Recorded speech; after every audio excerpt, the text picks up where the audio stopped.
Halo guys, di video sebelumnya kita sempat mengupas terkait dengan reversal pattern dan juga sebagai penanda terjadinya reversal ataupun pembalikan arah. Lalu bagaimana kalau misalkan ternyata trennya justru berlanjut? Apakah ini menjadi sinyal yang juga bisa dideteksi?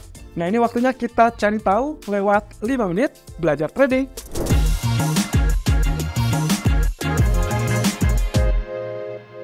Tapi sebelum itu, silakan subscribe dulu ya. Continuation pattern atau pola yang berkelanjutan. Pola ini merupakan pola yang paling dicari oleh investor ataupun trader di seluruh dunia untuk mengindikasikan apakah suatu tren tersebut berlanjut atau tidak. Ingat bahwasanya pola tersebut juga berlaku di semua time frame. Jadi tidak ada spesifikasi tertentu bahwa hanya berlaku di time frame tertentu. Ciri-cirinya lebih mudah kita mendeteksi dari pergerakan yang sporadis dari satu tren, kemudian terjadi konsolidasi ataupun koreksi, atau yang sering terjadi adalah sideways, barulah nantinya akan terjadi breakout ataupun penembusan.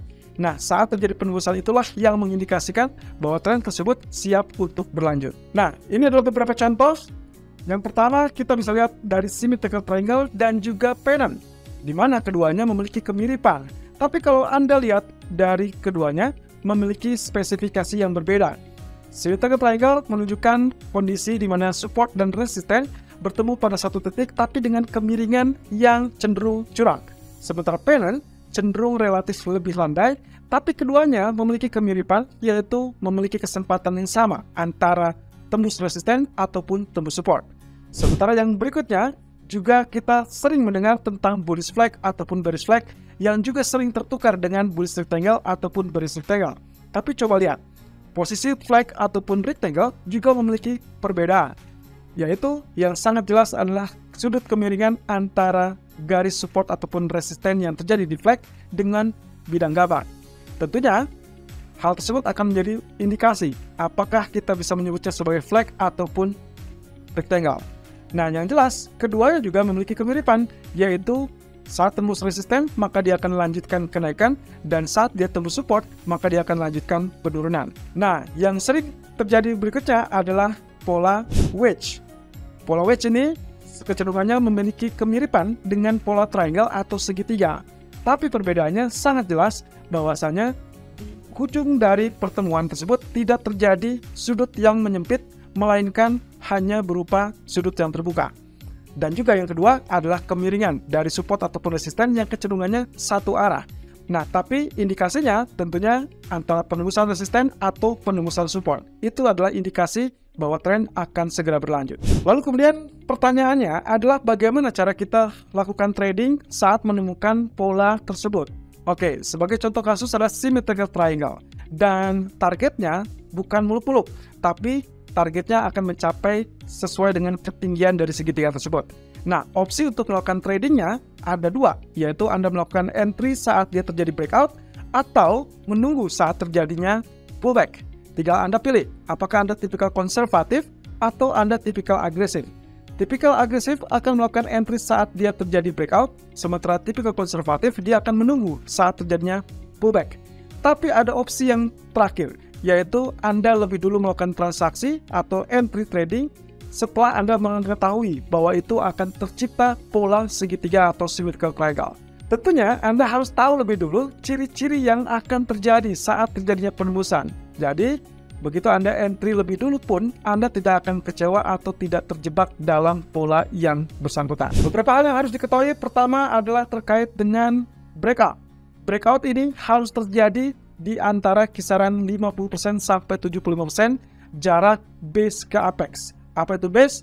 Base adalah garis vertikal yang kita gunakan untuk mengukur ketinggian segitiga tersebut, sementara apex adalah sudut pertemuan antara support dan resisten. Nah, kalau memang ternyata setelah 75% tersebut tidak sama sekali terjadi penembusan, maka hati-hati. Kemungkinannya akan sangat minim atau bahkan tidak terjadi sama sekali pola segitiga tersebut. Lalu kemudian yang tak kalah penting lainnya adalah saat terjadinya pullback. Kalau Anda tipikal konservatif yang menunggu terjadinya pullback, maka hati-hati. Jika terjadi pullback atau bahkan melebihi garis tren yang sudah ditembus sebelumnya, maka pola tersebut pun dinyatakan gagal. Nah, indikasi untuk melihat apakah itu akan terjadi breakout atau tidak, maka Anda tinggal lihat. Dari posisi yang biasanya terjadi, saat dia mendekati apex, maka ada kecenderungan volume akan mengecil. Tapi sementara, begitu dia akan terjadi breakout, maka volume akan meningkat. Nah, ini adalah indikasi. Kalau ternyata volume meningkat mendekati resisten, maka peluang lebih besar adalah penembusan level resisten, dan itu berarti uptrend. Tapi kalau ternyata volume membesar saat dia mendekati support, maka itu adalah tanda-tanda dia akan relatif lebih mudah untuk menembus area support. Dan itu berarti sinyal Anda untuk melakukan sell. Tapi tentunya kita juga harus tahu bahwasanya pola tersebut juga memiliki kelebihan dan juga kekurangan. Kelebihannya tentunya kita sudah bisa memprediksikan atau mengetahui timing terjadinya breakout dengan cara mengukur volume dan juga area 50% sampai 75% yang diukur dari base ke apex. Kemudian kelemahannya apa? Kelemahannya ternyata pola triangle ini adalah pola yang paling lemah, di mana target utama itu tidak pernah tercapai 100%. Itu artinya saat kita sudah mengukur area ketinggian dari segitiga, kemudian kita pindahkan ke bagian saat dia terjadi penembusan, belum tentu dia akan mencapai puncak dari target tersebut. Dan ini adalah contoh kasus yang pernah kita temukan beberapa minggu terakhir, yaitu di tanggal 14 Maret saat kami menemukan pola symmetrical triangle yang terbentuk di crude oil daily chart. Dan saat itu terbantu pula dengan sinyal bearish engulfing. Jadi sebetulnya Anda tidak bisa menggunakan satu pola saja atau satu tools untuk technical analysis, melainkan Anda bisa mengkomplitkannya atau mengkombinasikannya dengan tools yang lain. Salah satu contoh yang saya gunakan adalah candlestick pattern. Dan saat itu terjadi, betul-betul terjadi penembusan di level support dan 3 hari berturut-turut crude oil mengalami penurunan. Nah, gimana? Kalian sudah bisa mendeteksi pola apa yang terbentuk di dalam grafik yang kalian lihat?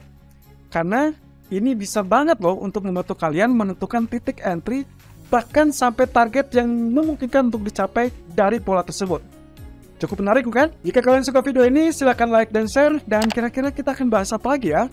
Yuk, komen di kolom komentar. Dan kalau kalian ingin tahu materi apa saja yang sudah kita bahas, kalian bisa langsung klik link di atas ini atau langsung cek di kolom deskripsi. Sampai ketemu di video selanjutnya.